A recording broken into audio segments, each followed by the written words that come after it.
Yeah, first of all, Craig, I'd like to give you a big welcome to LetsDoHumans podcast, and thanks for having me here in Birmingham. Thanks for having me, really appreciate it. Do you know what's funny? So before I came up here, like I was randomly speaking to a couple of my friends who live in Birmingham because I knew I was about to come to Birmingham University. So I called up one of my friends and I was like, oh yeah, I'm coming down to Birmingham. And like, she was like, oh, who are you coming to see? And I said, Craig. She goes, oh, Craig Pinkney. And I was like, how did you know straight away? He goes, oh, no, he's the dude. And I was like, what, do you know him? She was like, no, but like everyone in the community, everyone in the ends know about you because you're like really frontline and they know about the work that you do. They've seen a lot of your content online and people on the street and on the ground level really know about you. So before we start, can you just first of all tell us who is Craig and then also what is it like being like a frontline academic? I guess in a nutshell, I'm a criminologist. I'm an urban youth specialist, and my background is youth work. So I'm an actual qualified trained youth worker. Okay, amazing. And then now I've become an academic in which I lecture at University College Birmingham, where I teach criminology, criminal justice, responding to gangs and serious youth violence, and a range of other youth work type of modules that I teach at the university. So in terms of kind of, you know, what else is about Craig, one of the things, or my slogan is bridging the gap between academia and the streets. Okay. And it's about how do we understand the way in which our young people communicate, the ways in which they behave, the ways in which they think, and that's backed by evidence. Yeah. And it's about connecting that. So it's about making sense of what it is that's happening on an academic level. Most definitely. Yeah. Okay. And then I just bring that out into reality. Yeah. So the things that you see me doing in the community or doing in the streets is backed by a theoretical idea that's often comes from many of my mentors. So Dr. Martin Glynn, that teaches at Birmingham City University. I think I've seen you on a couple of stuff talks. And and he his work is phenomenal as it relates to gangs and violence and understanding black men and a concept called desistance, meaning how do we make black men stop doing the things that they do. So I call him the walking book. And I'm the individual that kind of brings it in. Yeah. And then I've got other mentors, you know, like Mpume, you know, that kind of teaches me all my stuff around trauma, and he's based in London. Raymond Douglas, that runs the kind of national youth violence agenda. And so I've got some real strong key people around me. And then again, it's about going back to the slogan of connecting the dots between academia and the streets, because the reality is most youths on the ends are not going to come into a university. Does that make sense? So I've got to bring the knowledge to them. So oftentimes when people hear me speak, it's not just coming from experience. It's also coming from an academic, grounded, theoretical idea that connects to that experience that I've had working in the community with oftentimes violent young people, and then making them make sense of the world in which they occupy and what they live. Yeah. So in relation to your relationship and all the individuals that you mentioned, was it a case of you attached to these individuals in a particular way beforehand, or was it you seeking them? How did that relationship come about? So everything was quite natural and organic. So going back to my background, prior to me becoming an academic in this institution, I used to work for the youth service. Okay. And I used to manage and also was a senior worker at a number of youth centres, predominantly in the northwest side of the city. That's Handsworth, Hockley, Winson Green. It's at the ends, Yeah. So my part of town anyway. But why that is interesting is because those particular centres that I was working at the time were known for hotspot centres, meaning the young people that were actually attending there were kind of known for violence, known to be in gangs. County lines wasn't a terminology that was used at that particular time, but they were involved in selling drugs up and down the country. So one of the things that I kind of learned to develop was a relationship, but that's basic youth work practice, you know, forming those relationships, not just with young people, but also in the community, understanding their families, meeting their families. So a lot of the young men that know me now that may have, you know, names for the wrong reasons in the community, I was working with them when I was 11. Yeah. And now they're 21. Yeah. So those individuals I still have those relationships with, and then their little brothers and people that look up to them know me to be an individual that's worked alongside them. So it's kind of that dynamic that when you work within community, that a man give you a pass by default. Definitely. So I'm walking up the road and a man don't know my name, but a man's like, you know what, I work with the olders. Does that make sense? I connect with the olders. So by default, I'm willing to have a conversation with you at all. So I've never gone out to seek young people. Young people have always kind of seen me in their environment, not necessarily knowing who I am, but based on the relationships that I've created within the community, it also supports and helps. And I think that the other thing is, because I've always use social media well in terms of promoting my content, promoting who I am, promoting what I'm about. It's also connected to a lot of parents. So a lot of parents see the things that's happening in the community, and then they pick up the phone, or they drop me a message on Instagram, or they drop me a message on LinkedIn, Twitter, or Facebook, and say, you know what, I need you to talk to my son. And then that's how you get another connection. And then the third side of the connection is I go into schools in pupil referral units. So when they're telling me to go to places where the bad youth that's going on with himself, that's year 9, year 10, and I've got that relationship with that young person, then likewise again. It's a long-lasting relationship, I would assume, as well, because you're building that relationship with them from an early stage. So there's a story I'm about to break down to you. So about last week Thursday, I was driving through Stratford. So me and one of my friends were going out to find some food to eat. And as we're trying to get past Stratford Centre to kind of curve around to head towards Brick Lane, I'm not sure you know East London that well, but you have to go through Stratford Centre in order to get through to Brick Lane based on the direction that we were going. So there was a whole bunch of traffic, like you were unable to move. It was completely standstill. And then we got to a point where there was a police tape. And at that moment, my heart kind of sank because I kind of knew where it was growing up in the ends. The moment like you see police tape, you see a whole bunch of traffic, you know what's happened. So the first thing that you start thinking about is like, oh gosh, I hope it's not someone from my bits, or I hope it's not someone that I know, or someone who's potentially related to me or whatever. But also the second thing that went through my mind here, which is the sad part, is something deep inside me knew that not a black boy. The thing is, I knew it was a black boy. Before I'd heard the official news, I knew it was a black boy that committed a crime, and I knew potentially being a black boy that was a victim of the crime. And to me, that's a sad thing to know in my community, or it's a sad emotion to feel and to know that it's the truth, and it potentially ends up being the truth more time or not. So what is that case? What causes young black men to kill each other? There's multiple reasons, and I think part of this discussion that I'd like to have is kind of not do the typical conversation of just saying this is the one and the only thing that does it. The answer is multifaceted. Most definitely, yeah. And I think one of the things that we don't do is explore and have discussions about what violence is and understand what violence is and where violence comes from and how violence manifests in different types of ways. So I think the first point is to understand that we live in a violent society. Oh yeah, definitely, yeah. And the ways in which we understand, become desensitized, the way in which we kind of internalize what violence means and what violence looks like comes in many different ways, whether that is through music, whether that is through film, whether that is through the arts, whether that is through cartoons, whether that is through soap operas. Violence is kind of a aspect that is embedded within our society. So then you've got to look at, well, if violence is embedded within our society, what else makes up the society? So we look at families, we look at people, we look at society as a whole. But then what's happening within society? We know there's an issue of austerity. Since 2010, there's been cutbacks. And based on those cutbacks, it's caused a ripple effect on not just necessarily families, but also the resources within specific communities to help support those communities in order to sustain and create kind of like a social bond that can keep law and order taking place in their community. That's also had an impact on mental health. So mental health services have been cut back. We're talking about impact on schooling to the point where external organizations don't work in schools anymore. So schools now are having to create an environment where teachers are supposed to be trained to teach a curriculum, but also to respond to the issues that young people are affected by. So austerity is one thing, poverty is another thing.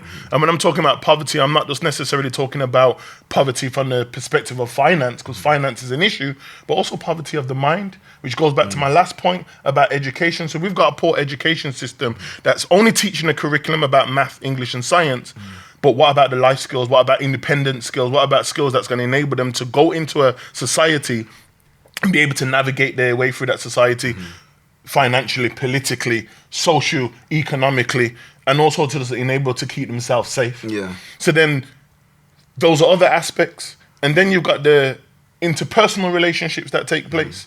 You know, we've got social media now that kind of removes us from that human interaction that we once had when we were growing up. If I needed to link you know, I had to come to your house, jump on your bike, go to your house, and maybe you're at your house and maybe you're not. Yeah. I wouldn't know. Yeah. And then you have to make the journey to maybe your mum was like, you know what, you're allowed to use the phone today. Yeah. So I'm like, yo, Francis, like, yo, are you at your house? Why? Mum said I have to clean up and then you can come at 12. And then I look at the time and estimate what time it is, and then I ride to your house, then we can play outside for a couple of hours. Now everything's from a click of a button. So the ways in which we communicate also removes us from those human interactions, and that's why when you look at online bullying, you look at extremism online, you look at fraud that's taking place online, you look at the type of music content and gangs or rival groups that are communicating with each other, they all functioning within that violent context. So when you ask that question, why does a young man kill another young person, then we also have to ask what else is going on side to the violence in the violent context that we're talking about. We also have an issue of identity. And what I mean by identity is that many of our young people don't know themselves. Yeah. They don't love themselves. So this kind of narrative that is propelled within the community that those that look like you are perpetrators and also victims. So I'm going to be scared of you, which also links to my earlier point about mental health. Yeah. So when I see you on road and you've got a hood on your head, are you one of them, man? You're afraid immediately. I'm afraid immediately. And something's going on internally and also externally, because externally the narrative is that you're the enemy.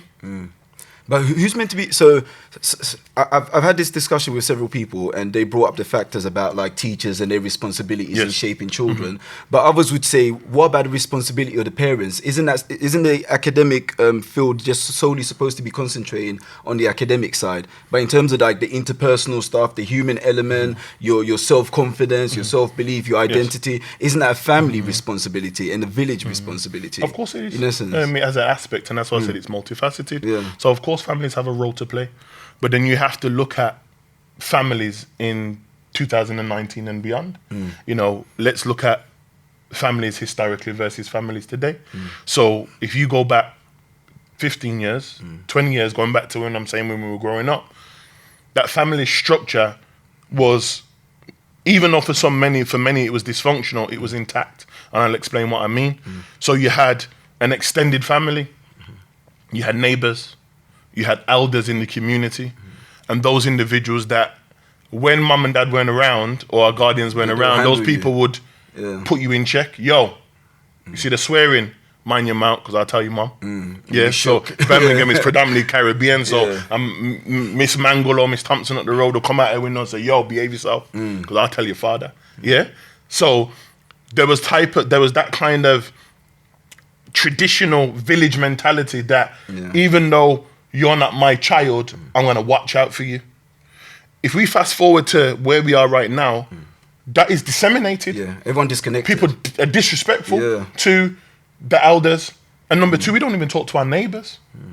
I remember growing up and my mum and dad never used to lock the front door.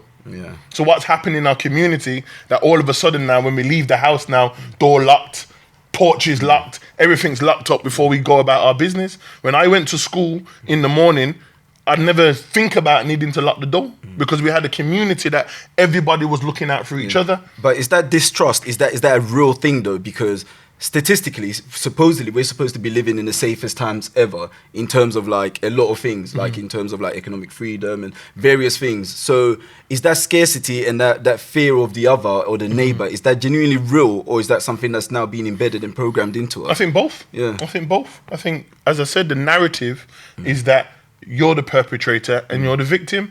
I don't want to be a victim and I damn sure don't want to be a perpetrator, but I will be a perpetrator if you put me in a situation where I have to be. So if you've got that narrative of there's more drugs in the community, there's more addicts and coke, whether it's coke or heroin addicts in the community, burglary's gone up, violence has gone up. Externally, what's going on in the community is telling us that there's a fear. And there needs to be a fear. So as a response to fear, what do? It's self-preservation. It's a basic law. So what do is we make sure that we're okay, we make sure that our children are okay. But then whilst that is also going on, you've also got these children that are trying to navigate in a technological world. Definitely. Oftentimes parents don't understand what this technological world is. You've got social media platforms, you've got Instagram, Snapchat, you've got Twitter, LinkedIn, you've got YouTube, you've got WhatsApp, you've got all of these different ways in which people communicate. when your parents made us want you to go to school and get an education, Yeah. but don't understand that what those 5 particular platforms, for example, can also bring in terms of peer pressure. So you're teaching your child, yes, that you have your education. Yes, it is about self-love. Yes, it's about understanding yourself. But when you go to school, a man saying, yo, but look at your crepes, bad man. Yeah. You're like, look at your trainers, bro. Yeah. Like, one of those. Yeah. And man are laughing and you're thinking, wait, I'm only here to... Well, like, what's wrong with my trainers? Now you're under pressure Does that to make step sense? up And now your you're under game. pressure to step up your game. Yeah. Now, if you don't have it, and if your mum don't have it, and your mum's saying, stop worrying about that, what...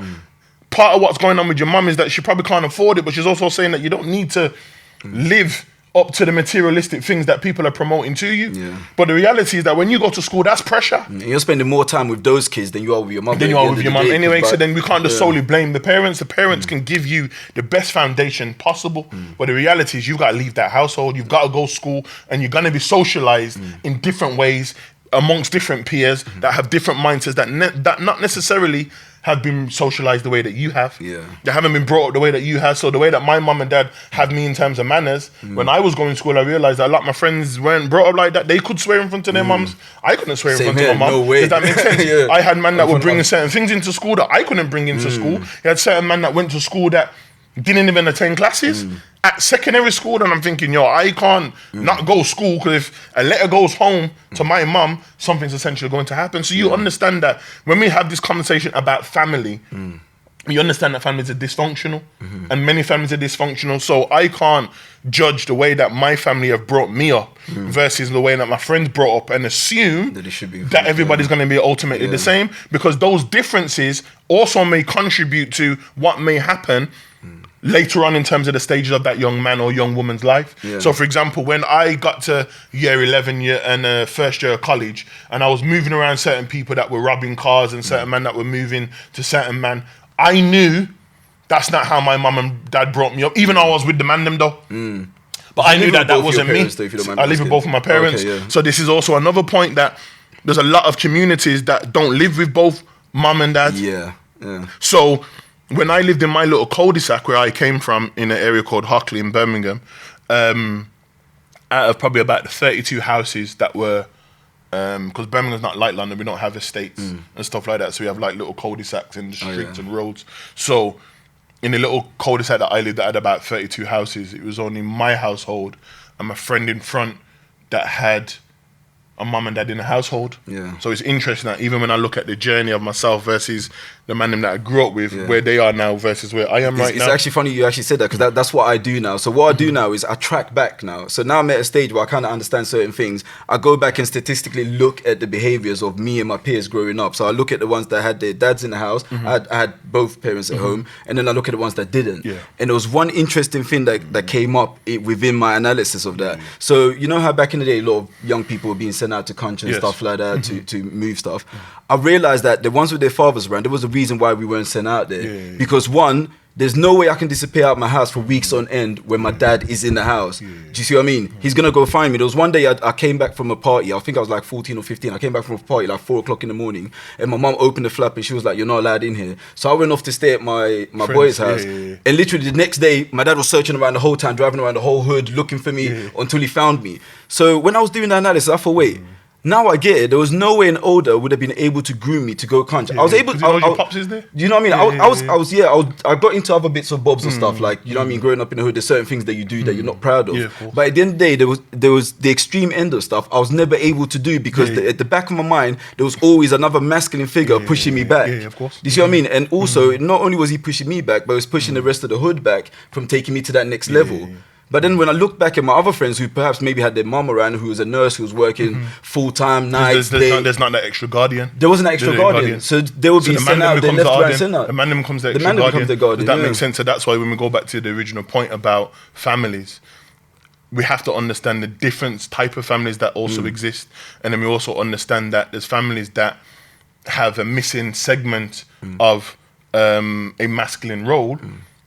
That also may contribute to the fact that that young person becomes vulnerable. Yeah. So ultimately, when you ask why the young people become killers, for example, we have to understand, and or start with essentially why are young people alienated, and they're alienated for many reasons. So it may be based on that they don't have that consistent masculine role within their lives, and that's a big challenge 100%. within the communities in which we are. Yeah. And I think that's the stress upon mentors, and I think that's also the burden upon many of us that want to contribute to the community, but we can't be everywhere but once. Definitely, you can't. So if I'm only helping one young man at a particular time, you might have about 20 mums.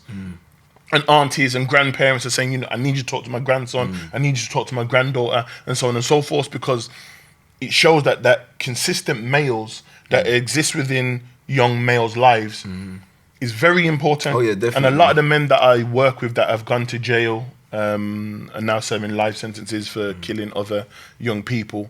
When I kind of do a lot of work with them, one of the things that I ask is about the relationships they have with their fathers.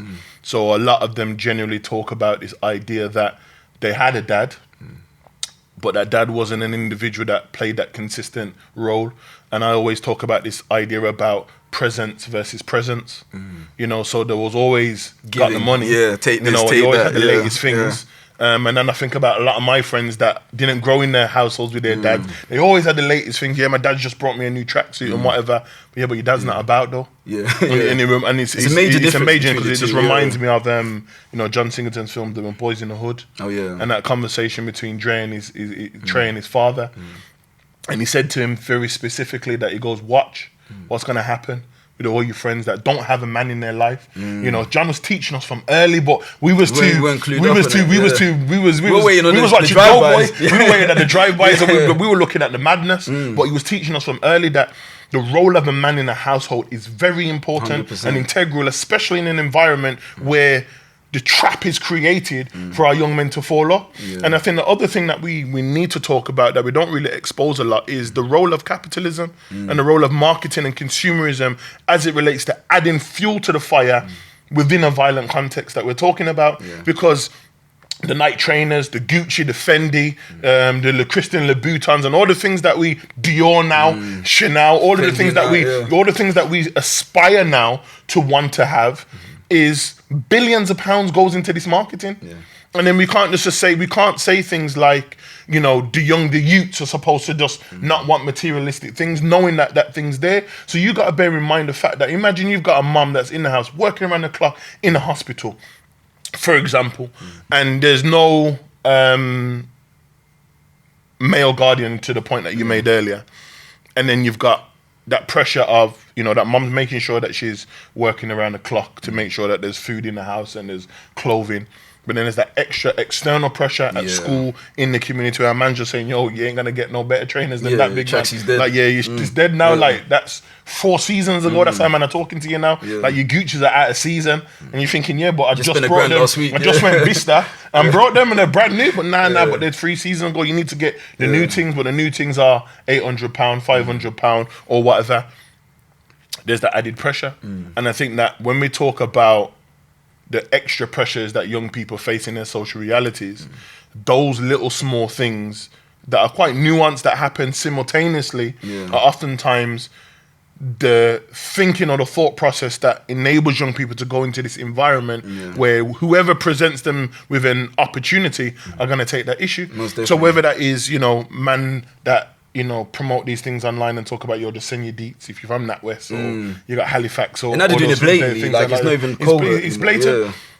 Or a man just says, you know what, you man want to make a little quick money, all you got to do is bring that over there. Or a man says, you know what, just put that in your pocket or just leave it in your house for a couple of days or whatnot.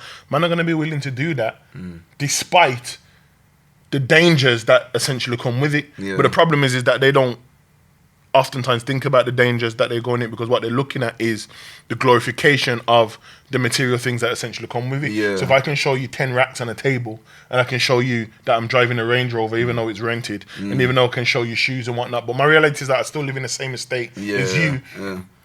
But it looks like my life is better. So young people make opportunities based on those things. But then you've also got to bear in mind, and the point I didn't extend on is about the interpersonal relationships as well.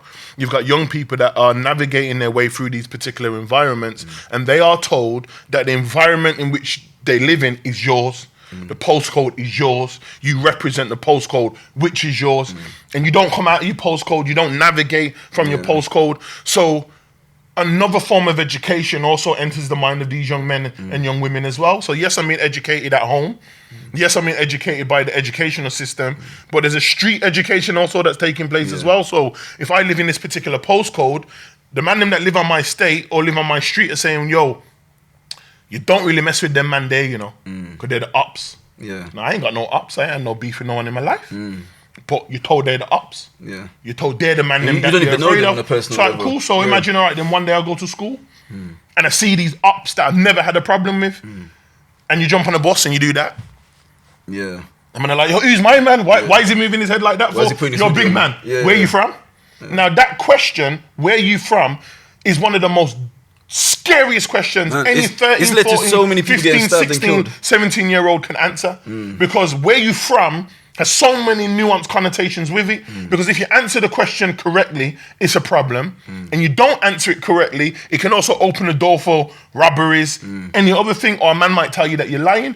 So when a man says, where you from, it's almost a man saying, do you want to die today? 100%. So what do you expect these young people to essentially do? So young people are evolving in a culture that tells them that I'm supposed to go to school, supposed to get education, supposed to make my mom and my dad proud, or make my mom proud, or make my dad proud if I live with solely a single parent. But at the same time, that whilst I'm trying to get to school, that man might ask me where I'm from and I'm not involved in any gang, because the reality is that if I live on an estate or live in a particular street, it is almost impossible for me not to know the man them. Yeah. It's impossible They're your family, for me to not know the man them. So even if I don't roll with you, of course I know you because your nan and my nan know each other. Your nan and my nan go to the same church. We went to the same primary school. We went to the same secondary school. Of course I know you. So if I see you, I'm going to hail you every now and then. But the problem then is that young people then feel that if I'm going to be one sole soldier trying to ensure that my safety is going to be paramount when I'm trying to go to school, go college and whatnot,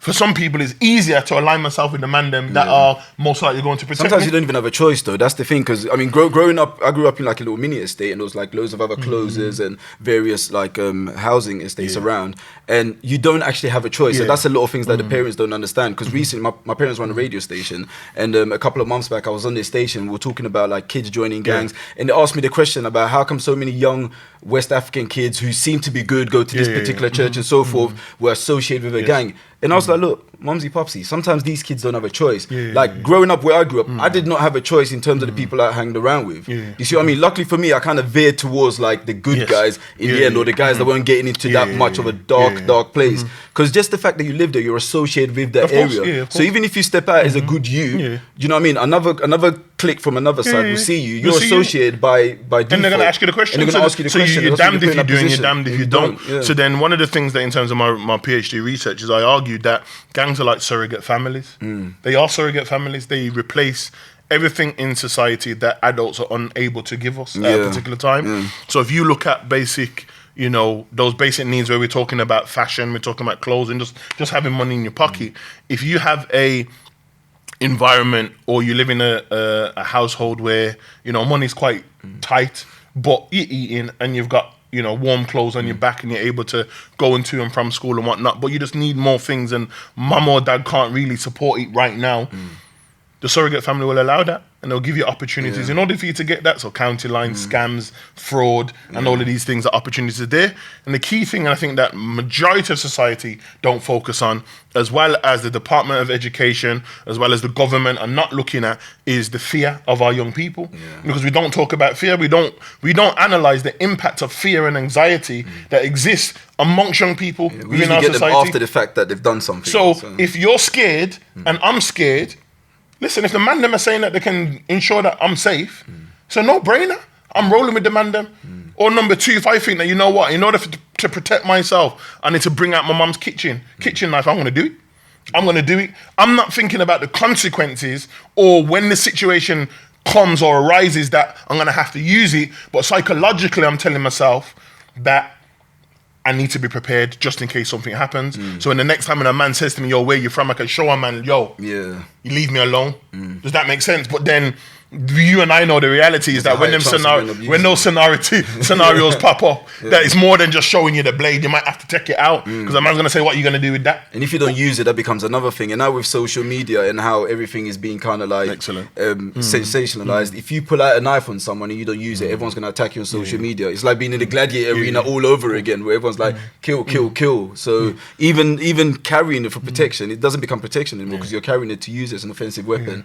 So I was looking into something interesting recently, and I came across. And I think just before we go there, I just want to finish that point, and then that might help us to understand the first question about why young people are joining gangs, number one, and why young people are possibly becoming violent. So those two things. So if the needs in which the physiological needs that young people need in terms of, you know, making sure that they got money in their pocket, they can eat, those things. If those things are not sorted, as well as addressing the safety needs, no matter how educated you make somebody, no matter how good you make them feel about themselves, those things are the things that families nurture upon.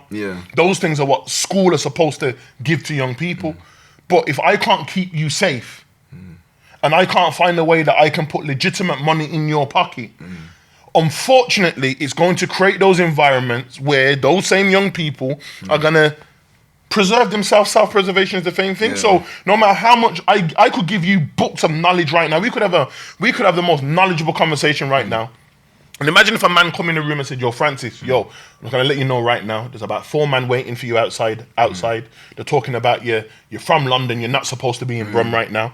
No matter what we discuss in the next 2 hours, no matter how much Jules and tell you about self-love and look after yourself, and you need to be psychologically, physically and mentally strong, you're thinking about the man that's outside. 100%, and this is my point that I'm making. Supposed to navigate that situation. And this is the conversation that we're not having. We're talking about what young men are supposed to know. We're talking about the consequences of what young men and young women are supposed to know. We're talking about, but we're not teaching them survival.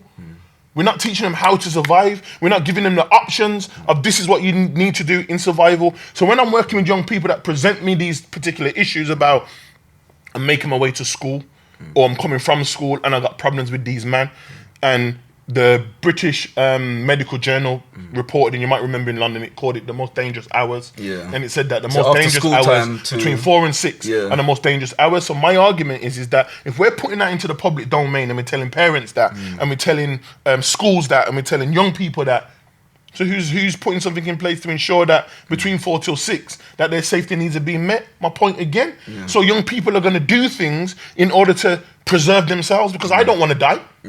I don't care what you want to say to me. I don't want to die. That at that time you're in danger. So what are you going to do about your survival within that period of time? But then what are we supposed to do within that period of time to protect our kids? Is it the family's responsibility because they work in endless hours, or is it the government, or is it the schools that are meant to put strategies and procedures in place to protect the kids? Well, this is why we need to go old school, and we need to start thinking about, well, what have we changed in the last 10 years? So my original point when you asked me the question, I spoke about austerity, and I said as a consequence of austerity, cutbacks on services and systems has impacted on that. So youth services, youth communities and organizations are paramount in that 4 to 6 time frame. Why? Because I remember when I used to do youth work, we used to go to the school and collect kids and bring them to the youth center. I used to go to youth center after school club. We had programs that ran from 6 till 9 every single day. So I'm not saying it's the ultimate issue and the ultimate response, but I'm saying as a consequence of removing those services, you're leaving kids for the slaughter during that critical time frame. So one of the things that I talk about in my work is I got an approach called on-road youth work, and one of the things I've been arguing in Parliament is that if that was to be incorporated as an approach, that would help alleviate some of the issues around safety of our young people. If you had a young person or youth worker from the community that knows the ends, that knows young people that go to school, I'm telling you, if I was to jump on a school bus that runs between Hockley and Handsworth, highly unlikely certain men are going to jump on my bus. I'm not saying for certain man can't get moved to. I'm not saying that for certain. But what I am saying though is man know who you can do certain things around.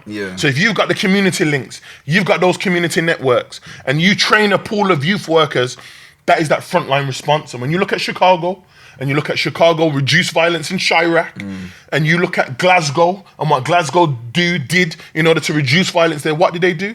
So that's why this conversation of a public health approach is used, because it needs to be community-led, academically driven, bridging the gap between academia and the streets, because it proves that if you can engage with the issue right at the pulse and not leave things to happen, you're going to engage it. So when you look at the organizations in Chicago that was operating during Chicago being a murder capital of the world, what was it that they were doing? They was engaging the issue at the point. You had people from the community that knew the community, that knew parents, that knew families, that knew the young people that were out in the community. Yeah. I'm here.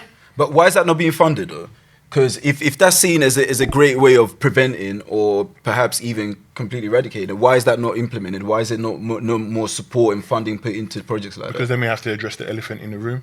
And the elephant in the room is that when you add race, gender, and you engage and start talking about class, you then start to realize it only seems to be us are the ones that are most in danger. You know, and I think when you kind of analyze what is happening, and when I say us, I'm talking about black and ethnic minority groups, or, you know, even if people don't want to use those terms, people of color ultimately are victims of the system, and it's why the system of violence. Because when you look at, you know, stop and search, and you look at deaths within police custody, and you look at the ways in which black young people are treated within the criminal justice system, and you look at the disproportionality in as it relates to sentencing and harsher sentences, and the way that people are treated within the criminal justice system, you know, it's you know, we don't need to look at data to kind of answer that question. You know, it's us that are the victims, and if we are framed to be the ones that are solely the perpetrators, and you look at your P.S. Morgan narratives and others that it's just us, goes back to also the ripple effect that it has in the community, because then we also believe that we are the only problem.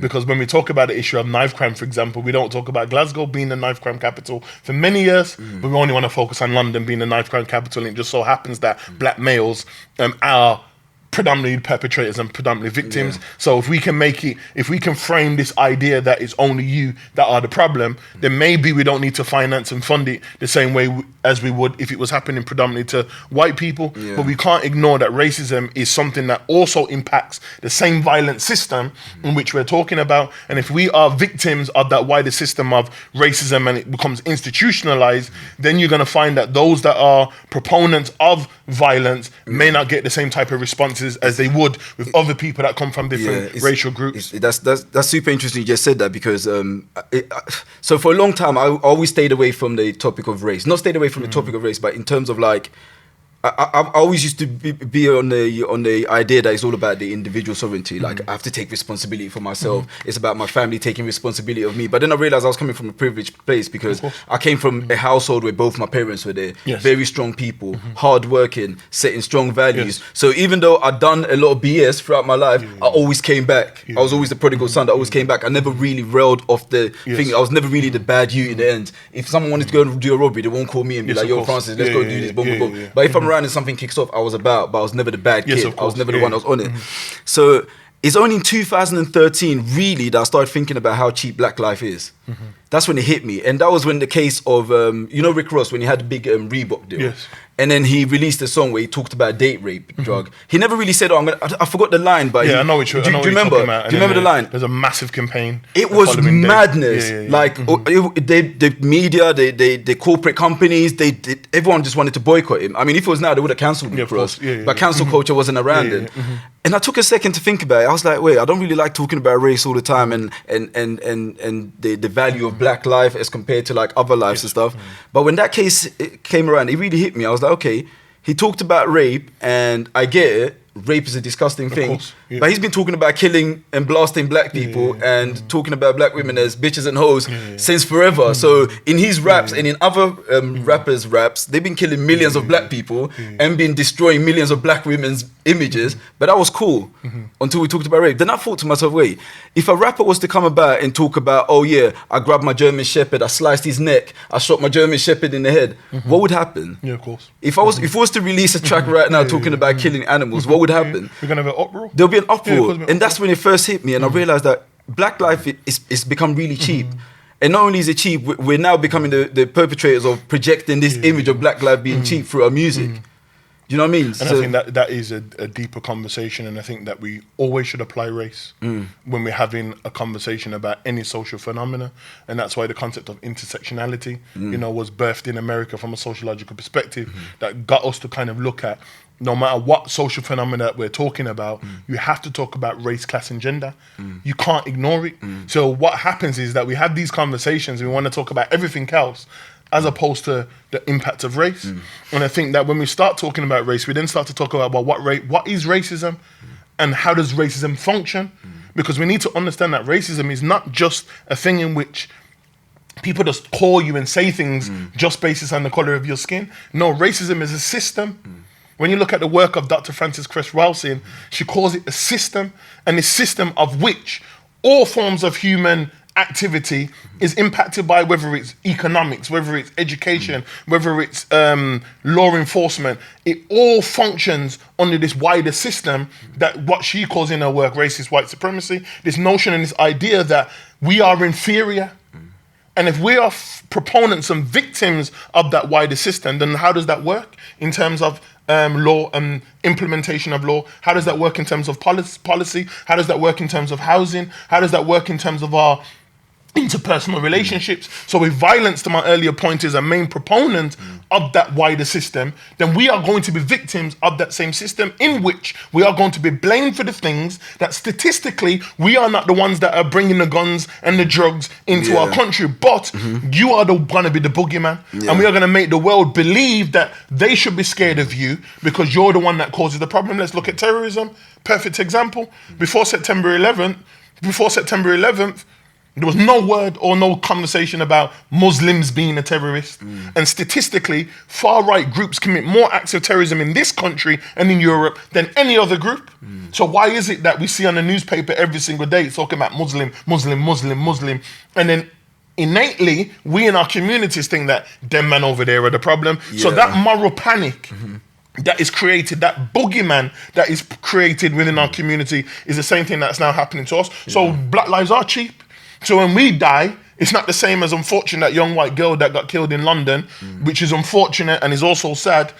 The government response was very different then. If you remember, Theresa May wanted that round table. All frontline organizations and key stakeholders, she wants them to have that meeting and talk about the role of that. So we need to understand the system of racism and how it impacts us in many different types of ways. So even though that we may have come from privileged backgrounds in the sense that we didn't end up like the mandem, we also become victims of that same system, because whether I'm walking up the road or you're walking up the road, you think they know that you're doing data analytics. You think they know that I've got 5 degrees. It doesn't mean nothing to them because they're willing to punch you and me in the face the same way they would with one of the youths on the corner. And then we can't ignore that those things don't happen as well. Many reports of our young people getting bullied, getting treated unfairly by the police. Why? Because a lot of them are criminals anyway. So it's okay. As long as you're a criminal, it's okay. And then you look at America and we see the same thing that's happening. Eric Garner, perfect example. You know, they accused him of a man that was selling things outside of a shop, but they strangled him and killed him outside there. So it's okay because you're a criminal anyway, or we perceive you to be a criminal anyway. And we see that same type of behavior that exists here within the UK. So our young people feel that they are in a system that, one, they can't understand, and I'd also believe that as well. Definitely. That young people they don't really struggle to understand what's happening in the system, and part of that system is designed, unfortunately, to put them in a situation that they can't feed for themselves. So that's why when we look at some of the kind of movements that we look historically as it relates to kind of black enlightenment and black thinking and black mobility, what were the key things that they was teaching? Self-development, self-love. Self-pride were the key things that they was teaching. So if I can remove self-pride, whether that is through education, whether that is through pulling of certain types of resources within the community, I then believe that I'm not the one that I can solve my own problem. So I'm then going to wait for the government to do something for me that I can do with you and we can do for each other. Because I don't need the government to help me look after my son. I'm not allowing nobody to kill my son. That's me as a father saying that right now. I'm not allowing nobody to take my son, so I'm going to do things to ensure the safety of my children. But if I believe, and I've been stripped by the same system to make me feel that, you know what, I'm powerless, then I'm going to sit there waiting for Boris Johnson or the mayor of London to say, all right, then we're going to put another 2 million to deal with the problem. And 2 million sounds like a lot of money, but 2 million can't deal with mental health, dysfunctional families, poverty, acute poverty, issues around fear, young people in terms of who they are, what they are, independent learning, independent skills that's going to help them, and an array of other things that's impacting young people. 2 million can't engage with that problem. If I let you believe, you can't even get 2 buildings in London to even build a youth centre, let alone like engage. So if we can put plasters on a deep-rooted problem, then it's going to make you and I believe that we're moving forward. Yeah, but how do we as a group fight back and push back against this? Because the way I see it is like, okay, as an individual, you've got a great stand in terms of you preserving and protecting your family. But if we don't do it as a unit, there's people out there that are not doing the same. So their kids are going to be dysfunctional. They're going to affect your kids some way, somehow. Same way I was affected, same way you was affected. So how do we do it as a community, as a wholesome unit? Do you know what I mean? So what can... So I've got an issue right now that I'm kind of struggling with in my head. I'm thinking... Like, there's always one question I ask myself. If I could do one thing right now, if I could swing one wand that can change one law, or can change one can change one community way of thinking, I can only do one thing that I think is going to have the most impact. What would that be? And that is my thinking right now that I'm struggling with. It's like, how am I supposed to change the community? Yeah, as an individual, I can do my own thing. Like, I've got little siblings. I've got a little brother who I'm always speaking strength into. I'm always encouraging him to become a better man. And luckily for him, when he was born, we moved out at the end. And then obviously I've moved further out now, but he moved out at the end. So his mentality and his whole status of being is completely different to mine. But at the end of the day, that's one individual. And I think in order for us to make a real impact, it has to be something of a bang that covers everyone. Of course. So what would that one thing be? And I think it goes back to my point that I made before is, first of all, we have to analyse what's going on. I don't think as a collective we know what's going on. The baseline is that we know our children are dying. But we don't understand the impact of that and where that root comes from. So the second thing that I would argue is that, do we understand what our public health approach is? Because in my opinion and my analysis, a public health approach is what's required in order to save our children and for the next generation. So there's learning that comes from that. So we're not in the woods and we're not completely on our own in this. Because I said again, Chicago was a murder capital of the world. No matter what stat you want to throw in front of me, if you're talking about 80 kids have been killed in London, that's a good 2 months in Chicago. Oh yeah, there was one weekend where like 64 people were shot. So now you understand. So the question is, what did Chicago do in order to reduce the level of violence amongst our young men and women at a certain level, that violence was still there, but the level of fatalities was not the same? What did they do? What did Glasgow do when they went to London? That they used a particular model that helped them remove this label of Glasgow being a knife crime capital of England and Wales. It was Europe, wasn't it? And in Europe at one particular point, what did they do? So this is the learning that we kind of get from this. And I'll go back to the kind of other conversation about it needs to be community-led and academically driven. So community-led in real time means those of us that know, those of us that are in positions where we can connect those dots of understanding what is happening for us, to us, then it's for us to create that model, which has been created, by the way. And then we then need to use those of us that are connected to us, that have the resources and the finances to ensure that's going to happen. That's also going to include not just families, not just the community as a whole. It's going to require religious institutions to get involved in this as well. It's also going to involve our entrepreneurs and our businessmen and women in our communities to help and support in terms of that too. It's also going to require for us to probably use some of the mandem too that are doing the wrong things in society, because those people are probably going to have the better reach to the youths that we want to change in our society better than most people in our community.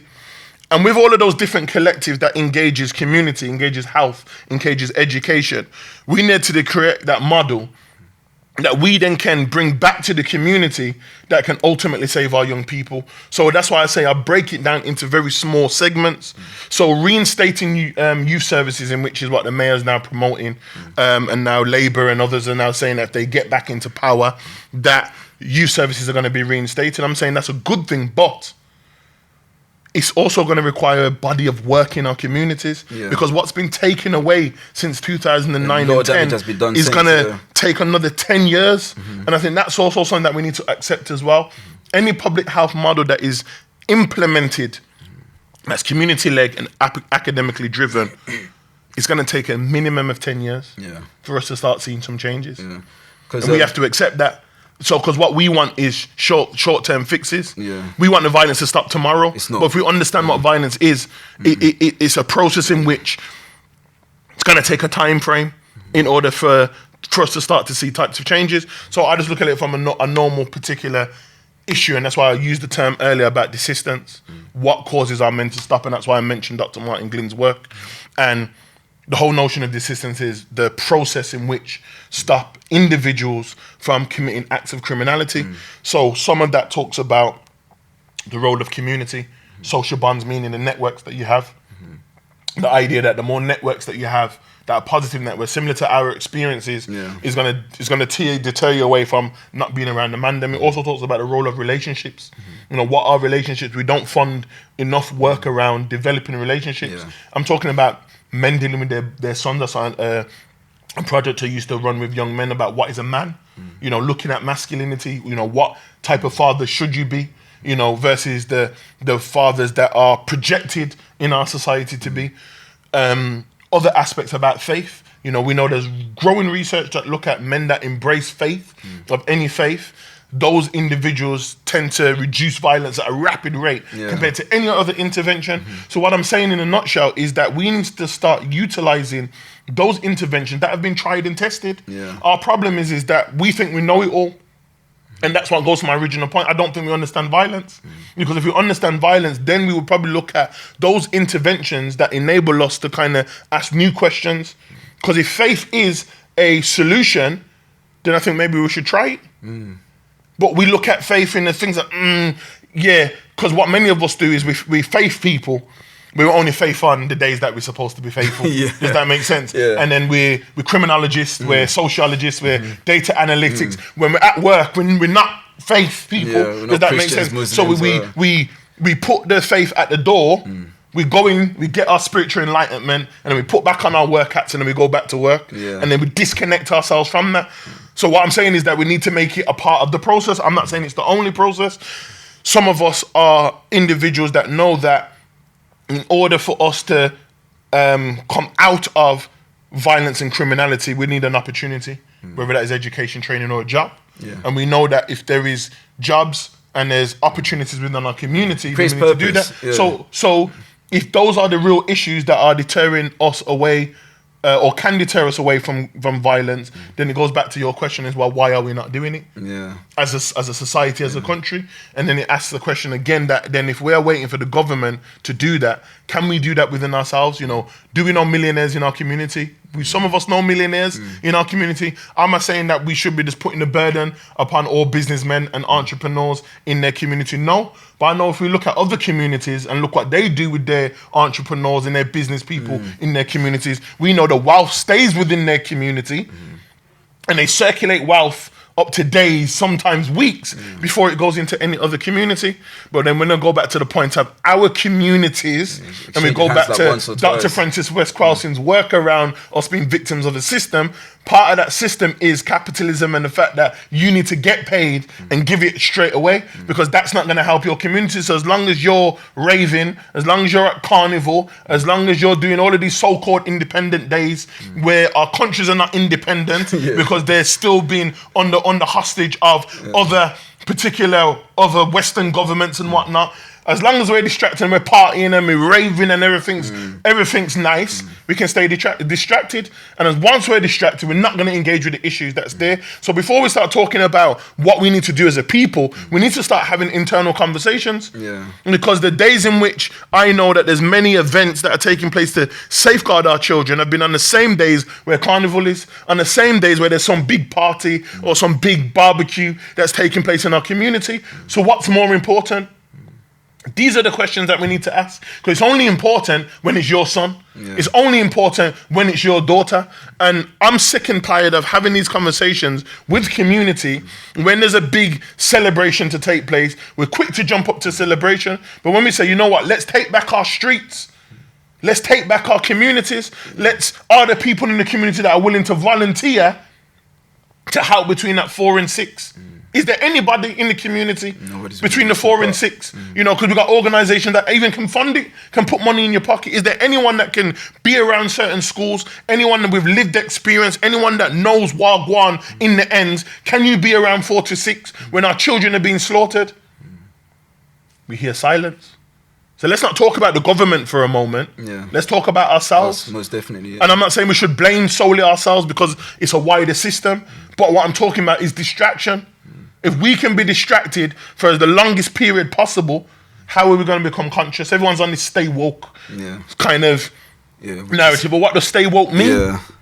Stay woke means is that you recognize what's going on with our people and we put things collectively in place to represent, to engage with those particular things. So from my avenue, my thing's education. Yeah. Because I believe that if I can educate more people to understand what is happening within our communities, we can do things to make it better. So in terms of violent reduction, for example, if I can tell people that these key hours are the key things that we need to be doing, then I will train youth workers and do train youth workers to respond in that particular time frame. Mm-hmm.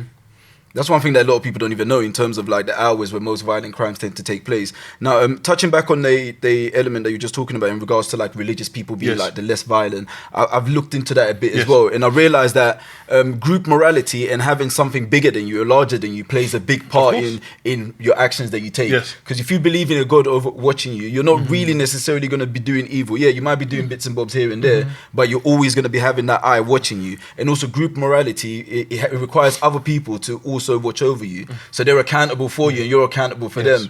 And going back to the whole thing about like parents and single mothers, I was recently looking into like the biological reasonings behind it, and it's like when children are growing up, especially boys in particular, they become very dominant once they start reaching puberty. Of course. And what happens during puberty as well is the boys, they become bigger than their mothers physically. So physically, when you become bigger than your mother and you're looking for your masculine independence, she can't push back at you. There used to be a point where she was bigger than you, so her voice used to sound scary, but now you're thinking, right, I'm bigger than her, mom can't chat to me. Do you know what I mean? And then when you don't have that bigger figure, which then goes back to the religious element when it comes to like older people, it helps and it protects us and it keeps us like bound from stepping out of boundaries. So it's quite interesting. And this is interesting because that is the psychological impact of absent fathers is what it's called, or father deficit in terms of the academic term. And the argument is that, you know, that young people, male or female, kind of yearn for that that other entity, and unfortunately, many of our mothers, you know, I'm a big fighter for our mothers in the community because it's hard work for them. Man. Oh, definitely. You know, they're definitely not to blame. You know, and I'm never one that blames that. I'm saying, you know, I thank our women, you know, for having, you know, to try and play two roles. But the bottom line is that women can't play two roles. They only can be who they are. And that psychological impact don't only impact men, it also impacts women as well. So the research suggests that young men start to demonstrate the impact of their absence at that particular age of puberty, because what they're doing is they're trying to understand what it is to be a man. And their masculinity is defined, whether that is by individuals that they see as their peers, individuals that they look up to on television, or external forces that they find to be concepts of what a man is. And when that is distorted and what a man actually is, that's what breeds the term hypermasculinity. And that's why the man just feel that, you know, I have to have pants sagging, I have to move a certain type of way because that's what a man is. And power feels good. And then when you have young men that necessarily may have more femininity as opposed to masculinity, that also presents itself as a problem as well. Because then you have young men that are not necessarily the alpha male, and then they're possibly mistreated because they're not in the distorted kind of narrative that all men are supposed to be that certain type of way. But then the impact also for women, it suggests that women actually do very well in terms of puberty and whatnot. And they say the impact of women as it relates to absent fathers is 19 and beyond. You know, so those women start to kind of display issues around spouses, you know, choosing of partners, the type of relationships. So I'll go back to my original point that when I do work with men on father programs, and I kind of look at what masculinity is, like part of the homework for the men that have the daughters, I always say to them, you have to take your daughter out on a date. Because you have to create that type of moral grounding that this is what it's supposed to look like. And then, reality is that when they grow old, they're going to make their own decisions, but they need a starting point. And the point I'm making is that most of our young men and young women don't have a starting point. So we had a starting point because we had that separate entity. So what our mums did was they were mothers. They made sure that they looked after us, but they didn't give us the energy that we needed. And that was the two. Does that make sense? Yeah. So that is really important in terms of the development of a child psychologically, biologically, as well as their understanding of the world in which they create. And I think that all kind of goes back to a lot of other stuff around attachment issues and stuff as well. So it's all rooted, again, in theory, and that can link to some of the stuff that we're talking about. So it's really important to understand those particular dynamics, and when individuals kind of, those interpersonal relationships that people kind of develop a lot later, those things, they may be based on those kind of absences that they had when they was younger. So you tend to find men that are quite aggressive, or they do this kind of ideal that they don't need a man for the women. They don't need a man in their life. And these things are ultimately kind of the symptoms of that psychological impact. And I'll share a quick story with you that, I got my older brother. And he grew up without his father, and I've never shared this before to anyone. So you've got the exclusive. But I've grew up with my dad in my whole life. But I've got an older brother, 7 years older than me. So my dad came into his life 7 years when he was 7 years old, and then obviously I came and whatnot. And to my understanding, he's always been my brother's dad. But as you start to get older and you start to read things, and I realised that on certificates, I'm saying, how come your second name's different to my second name? Does that make sense? So I said to my mum, like, how come our names are different? So my mum was like, oh, he's got a different dad. When I met your dad, obviously it was at a time when I wasn't with his dad, type of thing. I was like, oh, just never thought about it. And then years later, I, for the first time ever, I witnessed my brother self-harming. Oh, for real? His wrists were bleeding. And I could never understand what was going on with my man. Because again, stereotypes, black men don't do them things to each other. What kind of madness you doing in the bedroom and getting me? And I remember my mum crying, and she was asking him, what do you want me to do? And he kept saying, I don't know. He couldn't explain. And he probably what did was it going at the on with time, him. And then I remember having a conversation with him many years ago when we were driving up the road. And I just asked him a question. I said, how come you never talk about your dad? And he got real angry with me in the car to the point where he said, listen, if we continue this conversation, we're going to get physical. Yeah, he's bigger than you though. No, he's smaller than me. But yeah, I know when I'm at an age now where it's like, it's not like how it was when we were younger. Like, if you want to do this, let's jump out the car. But when I check it, these are the symptoms. And I remember him talking about when he was younger, he was in the city centre, and all his friends were like, yo, Francis, there's your dad. Oh, for real. And he said his dad looked at him, and his dad carried on walking. But his dad knew exactly who he was. So all his bedrooms are like, yo, there's your pops. Yeah. And he just looked at him and carried on walking. He said that was the first time. He said, then he said him a second time outside of a food shop. His dad looked at him again, put his head down, and walked off. So after years later, his dad, I'm assuming, became Christian and got a family, and he's got a new little one and whatnot. And I think, repented and want to, make connections with your children again, because you also discovered he had other brothers and sisters that were roughly the same age as well. And he asked him the question, like, why did you used to ignore me? And he said that he was embarrassed.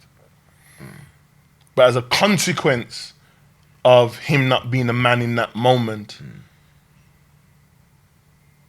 caused my brother to have a real deep psychological impact in terms of his growth and development. My brother's a total opposite to me. I'm the loud one, and he's very quiet. If you don't see him, you don't know he exists. That's how quiet he is. And I think of that impact.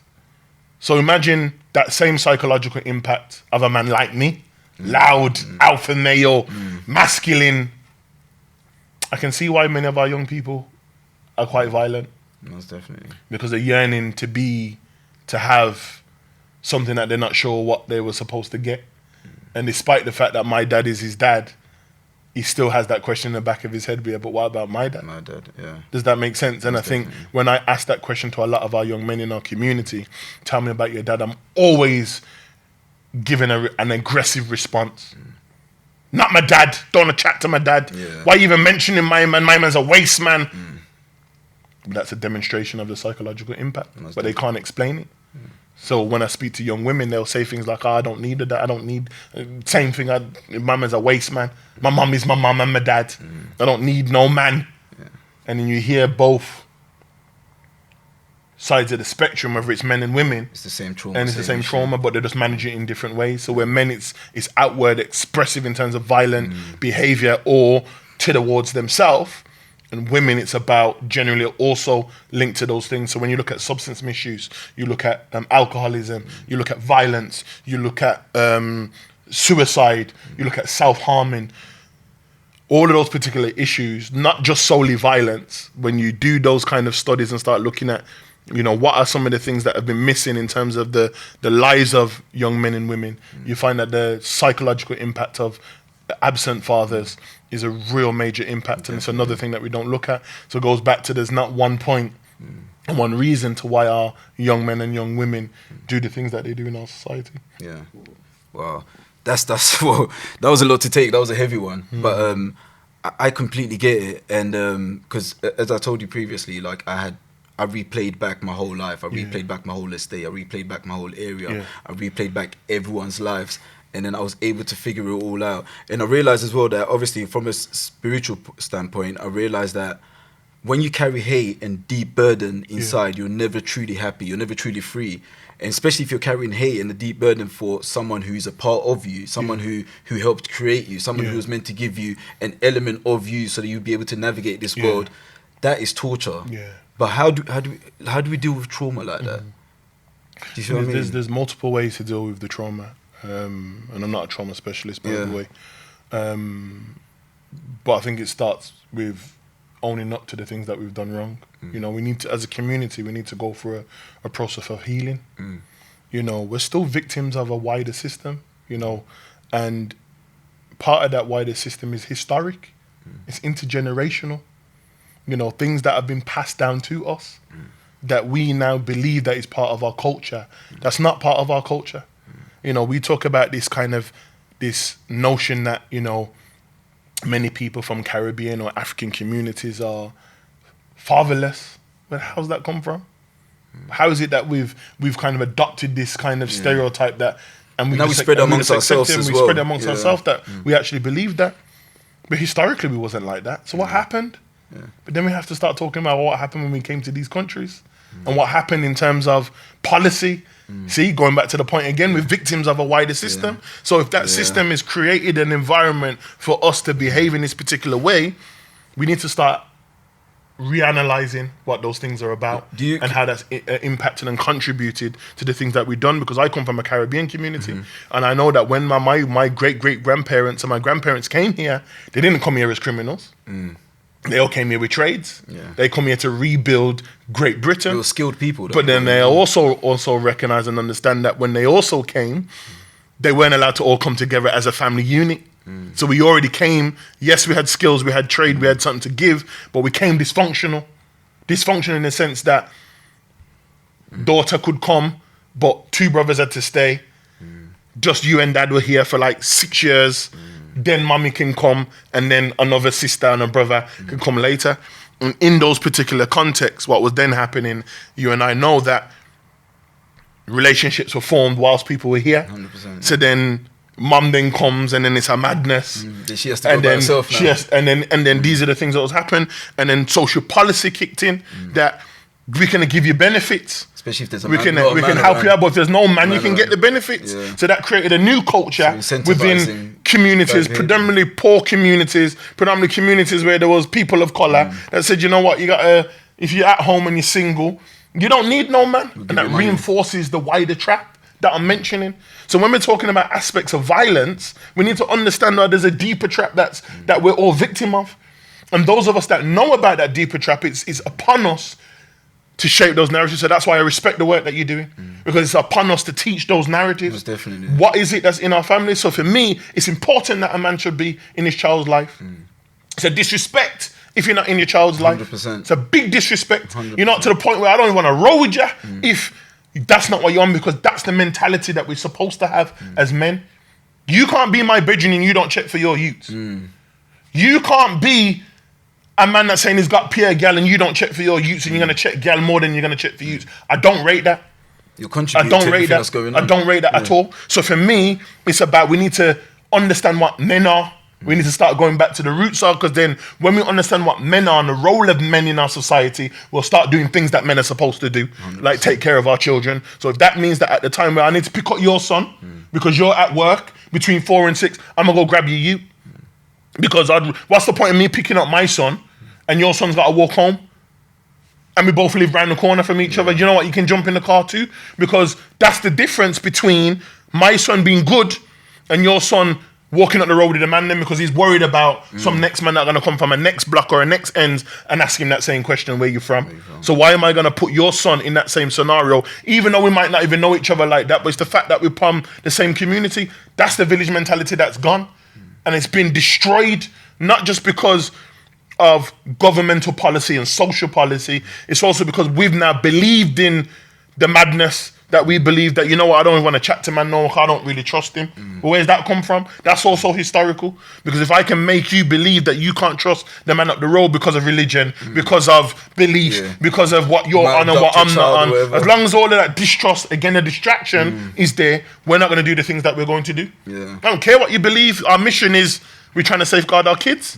And if your way is your way and my way is my way, we shouldn't really beef it. We can have a deep philosophical argument or a religious type of debate at another time. But is that important right now to make sure that these men are just safe to go to and from school, where they can be educated and are not worrying about external things that impacts their education? That's what I'm on. So until we start to have those conversations first, the wider conversations about youth violence around the country, for me, are secondary. Because we all want the violence to stop, but we're not thinking about, well, what do we need to be doing collectively as a community in order to do that? Let's stop the distractions. Sorry, like, you know, as I said, I come from the Caribbean, and, you know, every year we have Jamaican Independence Day. Right now, I don't feel Jamaica's independent. And I'm just saying that right on camera. I'm going to be real, and I'm saying I'm proud to be from that continent. I'm proud to be, from the island. I'm proud to be from there. But I don't see no independence when China's taking over the whole place. So what we're celebrating? Let's deal with our communities. Let's work with our communities. Let's fight to be men and women in our communities. Because when things go wrong in our communities, the first people that we blame is each other. And when we believe that it's us that's the problem, then how are we going to find a solution? So it's a lot deeper than just young men, young women, picking up knives, going to school, coming from school, going to college, on road. It's a lot deeper than that. We can't ignore the wider systems that are out there that are designed to keep us like that. Look what's happening with the music industry as a whole. You mentioned it before. Well, social media and music. You mentioned it before. It's another big distraction. So if I can keep you talking about self-destruction and I can just keep getting paid off self-destruction, it's another form of another distraction. Because my drive up to here, I was playing like a mix on Spotify. So I just went to UK Rap, played a mix. And I knew I was coming to speak to you, and the topics and the subjects we're going to speak on. I can tell you, for the 2.5 hour drive, every single song I heard, someone got killed, some drug got taken, and some women got demoralized. Every single track for 2.5 hours non-stop. And this is by UK black artists. And a lot of them are making money now from this. So there's a machine behind it. There's a corporate machine now behind it. It sells. And we're constantly perpetuating these ideas, and we're constantly pushing them forward. Like, what is the responsibility of the industry? When you look at a lot of the spearheads of this industry, it's not owned by young black men. That is the scary part. So how do we combat this? I think that's probably one of our newer challenges. That is social media, definitely. Yeah, but it's not a new discussion though. It's a new challenge for us, but it's not a new discussion. Because just like when we had gangster rap that came to America, that kind of fought against the opposing freedom and justice and equality narratives that were coming from your public enemies, your KRS Ones and so on and so forth. That particular type of energy sells, and unfortunately it's become what I call the lottery ticket. Yeah. It's the golden ticket for our youths now. So they know that if they can jump in the studio and they can, you know, make music that is talking about killing, shooting, how much bricks that you sell, and how much clothes that you can wear, it keeps that machine going in terms of, you know, or creating an illusion that this is a lifestyle that many of us can achieve through those particular types of means. And as long as we can keep you thinking and believing that it's the only way in order for you to make legitimate money, there's a lot of our young men are going to do it. Yeah. And when you're talking about combating, I think it's more about, well, what is the counter narrative as opposed to combating? Because violence always sells, as I mentioned in my first point. And if point. it's become a means of a way out now, it's like, how do you even convince someone to change the subject that they're talking about when I can make money talking about this? Because if I go out there and talk about 9 to 5 or getting a job, you're not going to get it. The man are just going to say it's nice, but it's not really what man want to listen. I don't want to listen to that driving on the motorway. I want to hear some drilling. I want to hear about man getting his head licked off, because we're a violent society, and it's what we talk about. And it's no different to, it's almost like asking the same question of how we're going to combat Hollywood and their gangster movies. It's the same question. It's always going to sell. It just so happens that when we talk about that wider system of self-destruction, what I said earlier is that we're victims of that wider system. So the violence is always there, still in the movies, still in all of Netflix, Narcos and all these things make billions in terms of the people that watch it and subscribe to the violence. But when the violence exists within our community, because of all of the other factors that exist that I mentioned earlier, we become the worst off in terms of the system of violence. Am I making sense? I get it. So because we're victims of that wider system, it's always going to be worse in our community.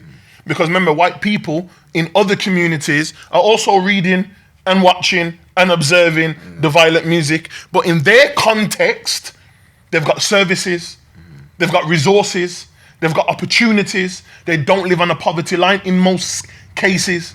So because those 4 particular elements exist within their social reality, when the violent music, viewership and all those things come to them, their response to that particular narrative is not the same as we would living on an estate with just my mum, because there ain't no other options here for me. So me versus a youth that lives in an affluent area, he can listen to the music all day, and he will say, but I listen to the music and I don't need to go on the road and start killing people. But you don't live in an environment where a man's going to ask you where you're from and prepared to kill you. Does that make sense? Definitely, yeah. But I live in an environment that tells me, listen, if a man slides around the corner in a 4-door truck, I need to make sure that I got my 4-4. Yeah. That's what the narrative tells you. You get me? I need to move with the man, we need to stay clear for the ops. You get me? I ain't trying to dash and I'm not trying to be on 10 toes. Yeah. These are the things that the narratives tell them. But if you don't live in an environment where you don't have to be on no 10 toes, then none of the stuff bothers you. So you can't use that parallel and that example to say, well, but why do you guys do it and why don't they do it? Because you need to also understand the social dynamics and the spaces in which they come from. And I'm not suggesting that only black people come from those particular environments. But if we look at the wider context, to the point that I made earlier, we are victims of that wider system that is designed for us to get the worst brunt of whatever it is that is the issue. So when we talk about, okay, well, what's going on in the world, and we say, extremism is the biggest fear in our society, I was saying, now knife crime to any parent in the UK right now is the biggest fear.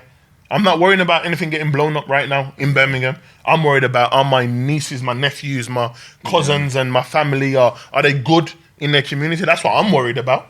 I'm not worried about extremism right now. I'm worried about knife crime because that's what's damaging my community. And as long as music purport that it's the way to be and it's the way of life, you're going to have young people that genuinely believe that it is part of their life, unfortunately. And social media is becoming the fuel as well. That's kind of like adding like more fuel to the fire, and it's kind of distracting, and it's scary because if you check social media and you check out the comments and you check out people's interactions, they're kind of like egging each other on all the time, endlessly. And you tend to find that if you go into some of the pages that are egging some people on, you realize that they're not even people from the ends that are egging them on. It's spectators from in the middle of nowhere, like stirring up beef that's in London, that's in Birmingham, that's in Nottingham, that's in Manchester.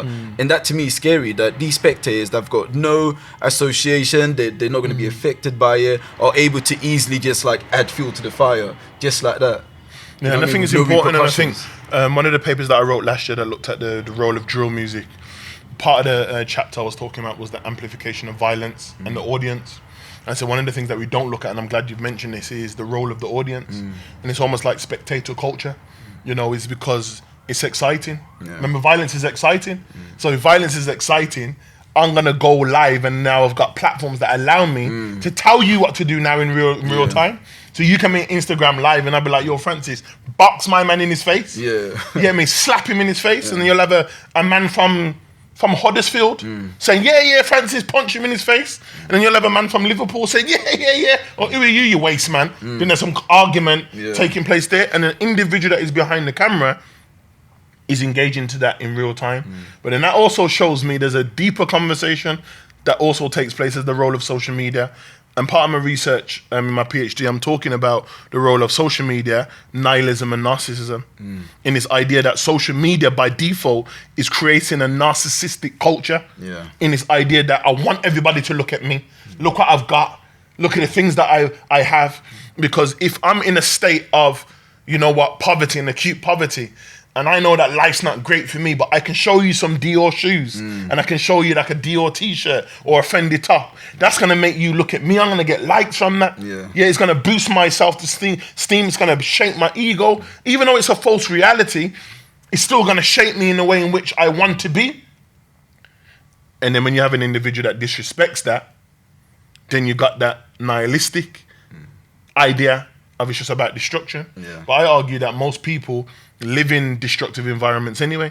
And because they live in those same destructive environments that tell them that violence is the only solution to deal with a problem, when they come into contact with social media, nihilism, along with a narcissistic environment, major amplification, those things together will cause a man to stab you up on sight. And that's why a man will see you outside the school and say, "What did you say? What was you saying online the other day, big man?" And then a man's prepared to take your life over something that was said online. Man put laugh out loud. Man from Essex, man from Huddersfield, man from Liverpool are laughing and commenting, and those men egged on the situation that they will never be in London, they will never be in Birmingham, but they egged on the situation that's now preparing me to now take your life based on a comment or a video.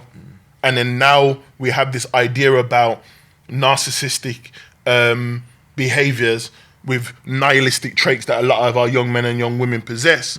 We have social media that also keeps our young people addicted to these particular types of media platforms. And it's interesting because you might remember last year, there was that documentary on Panorama. And the question was, is Facebook making our children addicted? Oh, yeah. Yeah. I remember that. And it was interesting that the individuals that they were asking about that documentary, and the things they were asking about them on that documentary, they were saying, you know, are you designing things to make people do? And they didn't want to answer the question. But that says to me then if that is the truth and that is the case, that billions are going into creating platforms that have people addicted. Let's go back to the wider context that I'm talking about in terms of violence. And then let's start breaking down all of the multifacets of the things that I've mentioned earlier. So you've got all of those problems that are going on in household and family. You've got all of those issues that are going on in school as it relates to peer pressure. You got all those things that are happening in the ends that links to peer pressure and opportunity. And am I doing the right thing? Am I doing the wrong thing? Am I going to be protected? Am I going to be safe? And then you've got social media that are marketing that violence sells, and you should be a part of the wave of violence and defamation and talking about women in a particular type of way. But I'm going to make you addicted to this. And let's hold that for a moment. I'm going to make you addicted to it.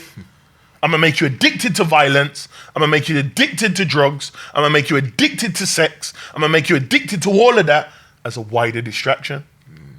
And that's why I go back to my original point, that we can't have this conversation and not talk about race. And we can't talk about racism as just the kind of Oxford Dictionary Eurocentric definition of what it is. We have to start talking about African-centered understanding of what these things are, and it's a system. And all of the things that we're talking about is a part of that wider system of racism, in the sense that it is part of a power that is designed to impact all forms of human activity. And social media also is a part of that form of human activity. If I can make you addicted to these behaviors and these things, that's the reason why it's normalized. Wow. And that's the reason why you're driving and you're probably not even thinking, you know what am I man even saying? Because now it's... Yeah, you're just vibes into it. It's vibes now. It's Sonic vibes entering into your head. And I'm telling you about, licking man down. It's like, woo, you should yo bars. Yeah. I remember growing up and my mum would be like, yo, what's that music you playing there? Like, but now they don't even understand the lingo to even... the lingo, does that mean say? But language has changed. Yeah. So the development of language and the development of slang and the way our expressions in the words and what it means in London versus what it means in Birmingham, there's things that connect us. Because a lot of the words that we're using anyway are from Chicago and Atlanta and other places anyway. So it shows that even social media and the narratives are socialized. Because if you're looking at Chicago, again, we're talking about the murder capital of the world, and we're talking about where Jewish drum music came from. Yeah, Chicago. And these are the things that, why has it become a phenomenon here? And interesting enough, why has it become a phenomenon in the spaces that are the most violent in the cities across the country? So it's there's nothing that's detached. Yeah. It's all connected to that wider system that I keep referencing earlier. So for me, I go with the words of what the late Dr. Frances Cress Welsing argues. She argued that when we understand racism as a system and how it operates as a system, until we understand what that system is, we can't respond to the system and combat the issues that truly impact our communities until we understand that wider system. Yeah. And as long as we keep having superficial conversations and not addressing the elephant in the room, we will forever have these conversations. Wow. Craig, that's a powerful place to end it. That's a super powerful place to end it. And like, I mean, to me myself, this has been super insightful because I've always been an individualist, and gradually now I'm starting to kind of like unravel from all of that and try to understand the wider picture as to why things are happening. Because I hear of kids getting stabbed. I've seen kids getting stabbed. I've seen all sorts, and I've never been able to truly understand it. But during the various periods of time where I've kind of like seen it directly or been involved directly, there's been different emotional sides to my engagement with it. There's been periods of like, he's not one of my guys. That's calm. That happens in the ends all the time. You become desensitized to it. It's like, minor. Like even the other day, yesterday actually, my little brother sent me the video of a kid lying down after just being stabbed and stuff, and I'm thinking, raw. He's 13, and he just sent it so calmly. He was just sitting on the opposite side to me. So it was like, I think my dad must have asked him to send it to him because he wanted to show my mom. And then I was like, send it to him. And he just calmly just sent it and then continued going back playing his game. And I'm thinking, raw, like, this is how we engage with death. This is how we engage with a human being losing their life, their dreams, their aspirations, like their sorrows and the pains of all their family. And like, I don't think it should be that way. Do you know what I mean? Human life is way bigger than that, especially within a community that's already suffering from so many things. You see what I mean? So now that I'm looking at it from a wider perspective, I'm really starting to understand it, and I'm trying to unravel it and then put the informative and educational information out there for people to open up people's minds to the conversation and to the idea, and to maybe open up their hearts and maybe like make them a bit more empathetical to the situation and what it is that's really happening out there. You know what I mean? And that is what I'm trying to do. And this conversation here has been like, it's been extremely beneficial to me, and I hope it's been beneficial to my audience and my listeners out there. But before we leave, can you like, so what would you say to a 13 to 18-year-old you out there right now that lives in the maddest state where there's beef, things are happening? He's scared for his life. Like, he doesn't know how to navigate the roads. He doesn't know how to navigate the world. Like, what advice would you give to that you? And also, what advice would you give to the family? Like, let's say the single parent mother, as in like her worries and her fears for her children. Like, how should she navigate the world, and how should she sort of kind of deal with, obviously you don't have all the answers, but from your experience, what are the best methods for both of these people? It's not necessarily a method, it's more of a statement to a young man. So any young man that presents this type of issue of how do they navigate through their lives and to ensure that they're going to be safe, my statement will always be, stay alive. Don't believe in kind of this tokenistic statement that's, if I say this statement, it's going to benefit all young people, because many young people are going through a million different types of things, which we've discussed in so many different types of ways. But I would always say to a young person is, try to find or align yourself with individuals or a person that has life experience, that understands the road, but is not a negative entity on the road, because that person will assure that they're giving you information that's going to enable you to stay alive. So like when I speak to young people and they say, you know what, Craig, I got beef with certain man and I'm worried about seeing them after school or whatever, and I'll ask a question about, well, what way do you go home? You say, well, I catch the bus to go this way to get home, and say there's an alternative way to go home. Yeah, I couldn't, but it takes man an hour. I said, that's the route that you're going to need to take. So I'm not giving you a solution that's ultimately going to save your life. It's definitely going to reduce the possibility of you booking them, man. Because the reality is that them man are going to find someone else that they've got a problem with anyway. And it's sad to say that, but they're not going to be worrying about you so much. So you need to be out of sight, out of mind type of mentality. So stay alive is always going to be the statement, and find people that can help you navigate your way to ensure that you're going to be safe at a critical time where you feel that there's going to be beef. So if you know that your man them are always saying, let's go to the city centre, for example, you need to then find a new strategy to say that you can't roll. Gotta look after my sister, you know, big man. Gotta look after my little brother. Like, I gotta go to my nan's, like, they're always stressing me after. So it's at a period where you know that the man them are gonna put you in a situation where you're gonna have to back something if something goes off. So it's about finding individuals that can give you strategies. You heard me mention that earlier. There's not strategies that young people are given in order to keep themselves safe. So with parents, I would always kind of say and follow the same philosophy, but slightly different. Is more so about finding those within the community that are having conversations about how you can keep your children safe. And oftentimes, most mothers and fathers in our community that are victims of this wider issue of violence, they feel that they're alone. And oftentimes, when I've worked with a lot of parents in the household, it's them that need the help more than the child. You know, because they're the ones that have to, you know, deal with the burden of stress. You know, I'm at work thinking that, you know what, my daughter might get caught up in a madness. I can't even sleep. Your son goes out, I'm not sleeping until he gets home. I'm texting him that alone is traumatic.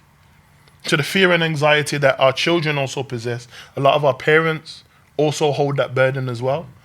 So similar but different to children is find people that are having these conversations and can align yourself. So in Birmingham, we set up parenting groups.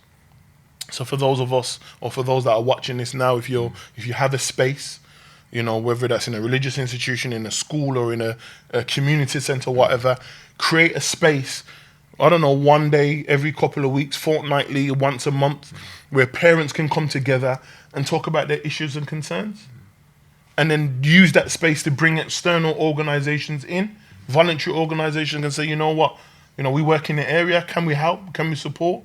It's not going to deal with every problem, but to know that, you know what, there's a body of people in my little community that are doing something, and oftentimes there's a lot of people doing stuff, we just don't know that they exist. Yeah, definitely. And I think this is where social media, in terms of the point I made about counter-narrative, because we need to be showing the community that despite the evil forces that are out there, there's actually people out there doing good, whether it's podcasts, whether it's interviews, whether it's people doing projects, whether it's people doing campaigns, whether it's helping people in terms of law, helping people in terms of understanding their rights. There's loads of stuff going on. And oftentimes it's in the areas where all the madness is taking place. So if you have the opportunity to create a space, speak to a school teacher on Monday morning, speak to someone in the community, a community leader, and say to them, listen, you know, I'm not saying I want to lead it, but I think that this is what we should do. This is the issue in our community. Religious institutions, I always do work with religious institutions, regardless of what faith. And I say your spaces are paramount 100%. In this space of austerity. Because if the youth centres are closed, why is your building only open on a Friday for prayers, or Saturday or Sunday for congregation prayers, or whatever you're doing on the weekends, or christenings, weddings, funerals? Should be open all the time.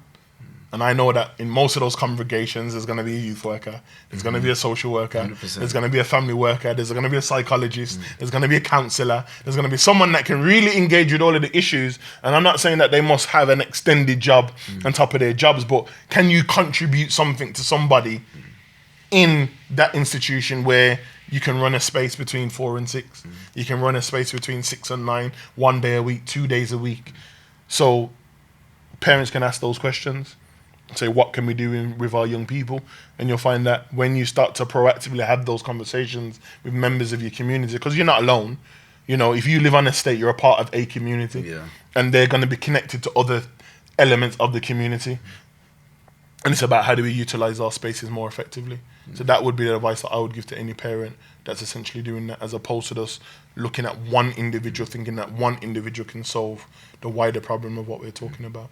Oh, Craig, appreciate that, man. No, come on, appreciate it, brother. It's been a pleasure having you on here. Like, I'm still kind of stuck in the zone, but yeah, I'll definitely like some point down the line in the future like to catch up again. Two, man, of course. Definitely do a part 2, catch up again, and just discuss it and get the knowledge out there and get people really getting active and working. I mean, what you said about like religious organizations is a big one. Like my church, we do quite a lot. Like on Fridays we have like we feed people and we run football events for like a lot of the youth and stuff, a lot of like mentoring stuff that we're involved in. But I definitely feel like there's more we can do. Of course. Considering the size of our buildings, in my church in particular, like the building is massive.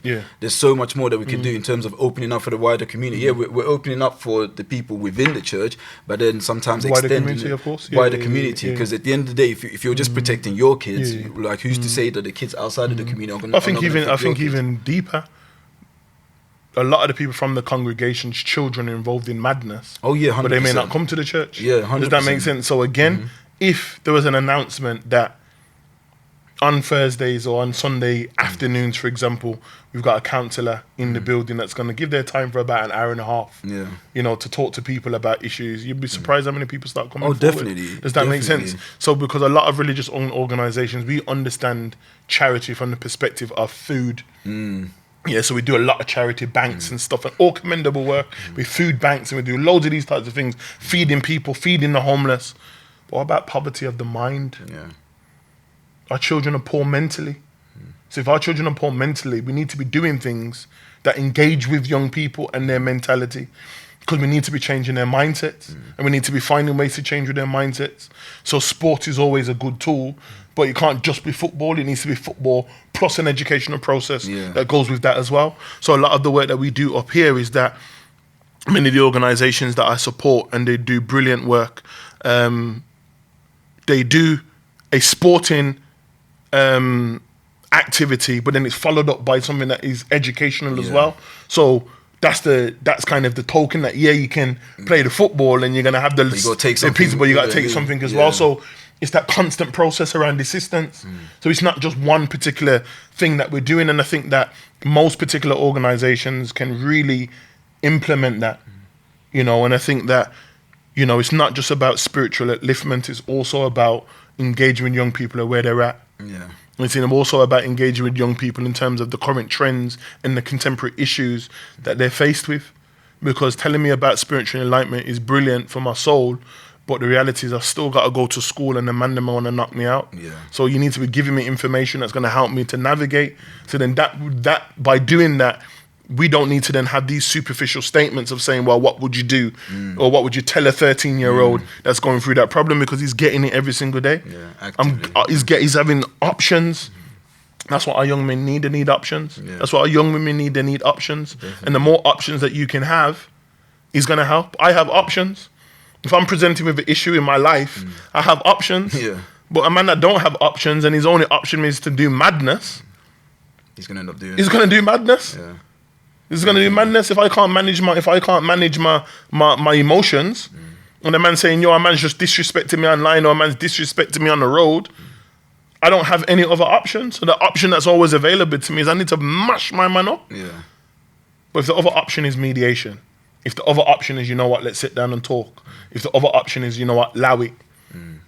If you have all those other options presented to them, even though they might be hard, but because those options are not available to those young people, I can guarantee if enough man that are locked up right now for life before stabbing for someone, I say, you know, if someone said to you, you know what, there was a well-known member of the community that knows you, and a well-known member in the community that knows my man that you got a beef with, if there was a conversation that took place, would you have took it? And I'd probably say, you know what, fam, I would have, you know. There's a situation like that still kind of haunts me till this day. So there was a kid in my like kind of like my extended church family, and my mum was always like, oh, can you call this kid, because there's a lot of things happening, like his house got run up on, his mum and whoever got beaten up, whatever. So she was like, call him.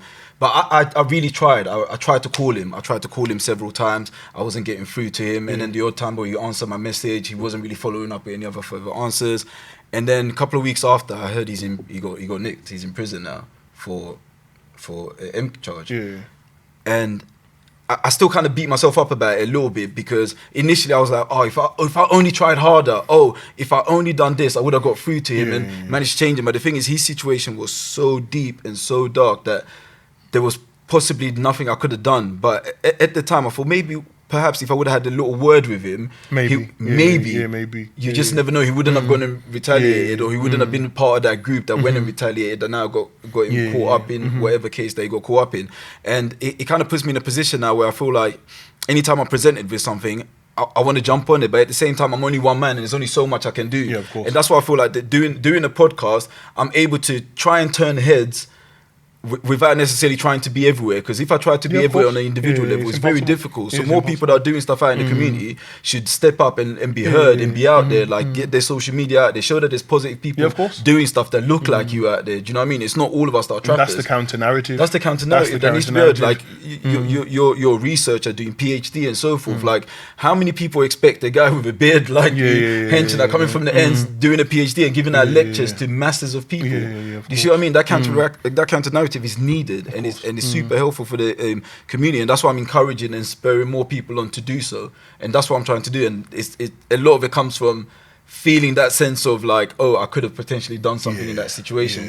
It's not mine to blame, because I know how the ends work. If you're in something too deep, there's only so much an older that you don't really know much about can do. And he didn't really know me, but obviously my parents knew his parents, and I kind of knew who his parents was. So they thought I could mediate being who I am and the type of work that I do. But I just missed that one because obviously it was hard for me to connect. And it's a hard one, and I know that I've been in loads of those situations where a lot of my young boys now are doing life, man, and I just think maybe if I, but at the same time, I'm content with the fact that I tried my best in most cases, and I also recognize that you as one person can't solve every single problem that may be faced by that young person at a particular time, and all we can do is kind of hope that we plant those seeds that enable our young men and our young women in our community, that they're nurtured in a particular point where they don't have to turn to the madness. And all we can do is try.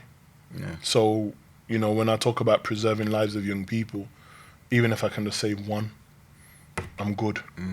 I'm good. Because 100%. I'm me versus 100 man that's talking about madness. Who's lost their boys and other stuff. I'm good.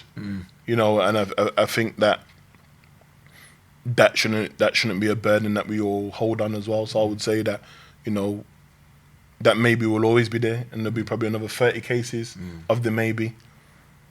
But I think as long as we seem to be proactively and doing something to shape, change, put a narrative out there that is counter to the madness that we hear about every single day, then we're doing our work.